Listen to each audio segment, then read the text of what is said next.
As mid-20th century philosophers of religion struggled under the pall of logical positivism, which dominated Anglo-American philosophy during the first half of the 20th century, they were forced to defend the very meaningfulness of religious discourse against the attacks of positivists and their philosophical kin. The logical positivists championed a verification principle of meaning.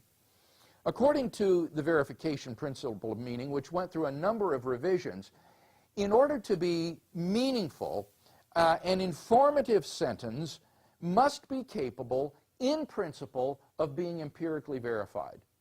Now, since in the opinion of logical positivists, statements like God exists or God loves the world were not capable of being empirically verified, even in principle, positivistic philosophers held these statements to be literally meaningless. They were just gibberish, meaningless combinations of words that express no proposition at all. Now, this verification principle under criticism went through a number of revisions, including its permutation into the so-called falsification principle, which held that a meaningful sentence had to be, in principle, capable of being empirically falsified. If not verified, at least had to be, in principle, falsifiable. And the fate of religious language was thought to be no brighter under the falsification principle than it was under the verification principle. These verificationist analyses of meaning ran into two insuperable problems. First of all, the verification or falsification principle was simply too restrictive. It was very quickly realized that the application of these principles to ordinary discourse would consign to the trash heap of meaninglessness vast realms of human language.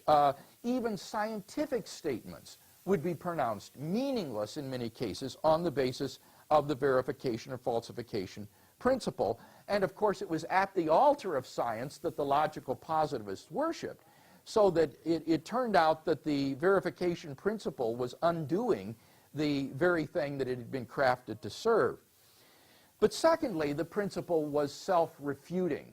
It was self-refuting. Just ask yourself the following question: is this statement empirically verifiable or falsifiable? In order to be meaningful, an informative sentence must be capable, in principle, of being empirically verified. Is that statement capable of being empirically verified? Well, obviously not. There's no amount of scientific testing that you could do to verify that statement. So by its own criterion, the verification and falsification principles turned out to be meaningless combinations of words. Or at best, they were just arbitrary definitions, just conventional truths, which we are at liberty to reject. And so these sorts of inadequacies of the positivistic theory of meaning led to the complete collapse of logical positivism during the second half of the 20th century, so that Flu's challenge, which once loomed so large in philosophy of religion — I remember being educated in the late 60s and early 70s, how we wrestled with these problems. We read theology and falsification. This was a huge issue in religious language at that time. Now, this issue, which once loomed so large, is scarcely even a blip on the philosophical radar screen.